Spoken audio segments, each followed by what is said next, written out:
Hello children, good morning. ಇನ್ನೊಂದು ಕತೆ, ಒಗ್ಗಟ್ಟಿನಲ್ಲಿ ಬಲ. ಒಗ್ಗಟ್ಟು ಅಂದ್ರೇನು? ಒಬ್ರಿಗೊಬ್ರು ಸೇರಿಕೊಂಡು ಫ್ರೆಂಡ್ಲಿಯಾಗಿರೋದು, ಜಗಳ ಆಡ್ದೇ ಒತ್ತಮೆಯಾಗಿರೋದು, ಅದಕ್ಕೆ ಒಗ್ಗಟ್ಟು. ಅದಕ್ಕೆ ಬಲ ಜಾಸ್ತಿ ಅಲ್ವಾ? ಒಗ್ಗಟ್ಟಾಗಿದ್ದರೆ ಯಾರು ಬಂದು ಎಗರಿದ್ರು ಎಲ್ಲ ಸೇರ್ಕೊಂಡು ನಾನು ಓಡಿಸ್ಬಿಡ್ಬೋದಲ್ವಾ? ಅದು ಹೇಳೋದಕ್ಕೆ ಒಂದು ನೀತಿಗೆ ಒಂದು ಕತೆ ಇದು. ಏನೀಗ ಒಬ್ಬ ರೈತ ಇದ್ದ, ಅವನಿಗೆ 4 ಜನ ಗಂಡ್ಮಕ್ಳು. ನೋಡಿ, ರೈತ ಇಲ್ಲಿ ಮೊದಲನೇ ಚಿತ್ರ ಕಾಣ್ತಾ ಇದೆ ಅಲ್ವಾ?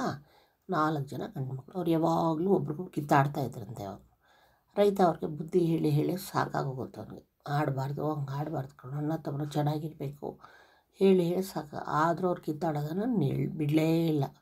ಒಂದಿನ ರೈಡ್ ಕಾಡಿಗೆ ಹೋದ. ಅಲ್ಲಿ ಬರೋವಾಗ ಒಂದು ಕಡ್ಡಿಗಳ ಕಟ್ಟನ್ನು ತೊಗೊಂಡು ಬರ್ತಾನೆ.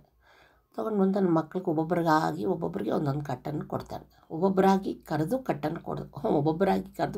ಆ ಕಟ್ಟನ್ನು ಕೊಡ್ತಾನೆ. ಕಟ್ಬಿಟ್ಟು ಅದನ್ನು ಮುರಿಯೋಕ್ಕೆ ಹೇಳ್ತಾನೆ. ಒಬ್ಬೊಬ್ಬರಾಗಿ ಕಟ್ಕೊಡೋದು ಮುರಿ ಅಂತ ಹೇಳೋದು. ಆಗ ಮುರಿಯೋಕ್ಕೆ ಯಾರ ಕೈಲಿ ಮುರಿಯೋಕ್ಕಾಗಲಿಲ್ಲ, ಆಗ ರೈತ ಏನು ಮಾಡ್ತಾನೆ, ಒಂದೊಂದೇ ಕಡ್ಡಿ ತೆಗಿತಾನೆ. ಕಡ್ಡಿನ ತೆಗೆದುಬಿಟ್ಟು ಅದನ್ನು ಮುರಿಯೋಕ್ಕೆ ಹೇಳ್ತಾನೆ. ಮಕ್ಕಳು ಆ ಕಡ್ಡಿನ ಚೂರು ಮುರಿತಾರೆ, ಆರಾಮಾಗಿ ಮುರಿದಾಕ್ತಾರೆ ಕಡ್ಡಿ ಅಲ್ವಾ? ಆಗ ರೈತರ ತಕ್ಷಣ ಹೇಳ್ತಾನೆ, ನೋಡಿದ್ರಾ, ನೀವೆಲ್ಲರೂ ಕಡ್ಡಿಗಳ ಥರ ಒಟ್ಟಾಗಿ ಇದ್ದರೆ ನಿಮ್ಮ ಮಧ್ಯ ಒಟ್ಟಾಗಿದ್ದರೆ ನಿಮ್ಮ ಒಳ್ಳೆತನ ಮುರಿಯೋಕ್ಕಾಗಲ್ಲ. ನಿಮಗೇನು ಕೆಡಕು ಮಾಡೋಕ್ಕಾಗಲ್ಲ ಯಾರು. ನೀವೆಲ್ಲರೂ ಒಂದಾಗಿದ್ದರೆ ಯಾರು ಏನು ಮಾಡೋಕ್ಕಾಗಲ್ಲ. ಕಿತ್ತಾಡ್ಕೊಂಡು ತೊಂದರೆ ಕೊಡೋದು ಸುಲಭ. ಕಿತ್ತಾಡ್ಕೊಂಡು ಒಬ್ಬೊಬ್ಬರೇ ದೂರ ಇದ್ದರೆ ಒಬ್ಬರ ಮನಸ್ಸು ಹಾಳು ಮಾಡೋದು ತಂದಿಟ್ಟು ಜಗಳ ಮಾಡಿ ನಿಮ್ಮ ಮಧ್ಯ ಅದೆಲ್ಲ ಮಾಡಾಕ್ಬಿಡ್ತಾರೆ. ಸೊ ಎಲ್ಲ ಇದಂಗಂತೆಲ್ಲ ಅರ್ಥ ಅವನಿಗೆ ಬುದ್ಧವಾದ ಹೇಳ್ತಾರೆ ಮಕ್ಕಳಿಗೆ ಈ ಥರ. ಸೊ ನೀವು 4 ಒಗ್ಗಟ್ಟಾಗಿ ಕೂತ್ಕೊಂಡಿದ್ರೆ ನಿಮ್ಗೆ ಯಾರು ಏನು ಮಾಡೋಕ್ಕಾಗಲ್ಲ. ಒಬ್ಬೊಬ್ಬರೇ ಹೋಗ್ಬಿಟ್ರೆ ಒಬ್ಬೊಬ್ಬರನ್ನೇ ಡೆಸ್ಟ್ರಾಯ್ ಮಾಡಿಬಿಡ್ತಾರೆ ಎಲ್ಲರೂ. ಆದ್ದರಿಂದ ಜಗಳ ಆಡೋದನ್ನು ನಿಲ್ಲಿಸಿ ಎಲ್ಲರೂ ಒಗ್ಗಟ್ಟಾಗಿ ಜೀವನ ಸಾಗಿಸಿ ಅಂತ ಹೇಳಿಬಿಟ್ಟು ಅವ್ರಿಗೆ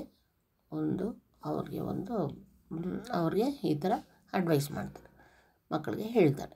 ಗೊತ್ತಾಯ್ತಾ? ಇದ್ರಲ್ಲಿ ಅರ್ಥ ಆಯ್ತಲ್ಲ? ಒಗ್ಗಟ್ಟು ನೋಡಿ, ಒಟ್ಟಾಗಿ ಕಟ್ಟಿದಾಗ ಅದು ಮುರಿಯೋಕ್ಕಾಗಲಿಲ್ಲ. ಯಾವ ಕೋಲ್ಗೂ ಏನೂ ಅನ್ಯಾಯ ಆಗಲಿಲ್ಲ, ಯಾವ ಕಡ್ಡಿಗೂ ಎಲ್ಲ ಭದ್ರವಾಗಿ ಚೆನ್ನಾಗಿದ್ವು. ಒಂದೊಂದೇ ತೆಗೆದು ಮುರಿಯೋಕ್ಕೆ ಹೋದರೆ ಎಲ್ಲ ಮುರಿದೋಯ್ತು, ಎಲ್ಲ ಮುರಿದೋಯ್ತು ಎಲ್ಲ ಕಡ್ಡಿಗಳು. ಒಗ್ಗಟ್ಟಾಗಿರ್ಬೇಕು ನಾವು, ಒಬ್ರಿಗೊಬ್ರು ಕಿತ್ತಾಡಬಾರ್ದು. ಒಗ್ಗಟ್ಟಾಗಿದ್ದರೆ ಒಬ್ಬರಿಂದೊಬ್ರು ಸಹಾಯ ಮಾಡೋದು ಎಲ್ಲ ಅನುಕೂಲ, ಒಳ್ಳೆಯದಾಗುತ್ತೆ ಅಲ್ವಾ? Okay, thank you. ಲೈಕ್ ಮಾಡಿ, ಶೇರ್ ಮಾಡಿ, ಸಬ್ಸ್ಕ್ರೈಬ್ ಮಾಡಿ.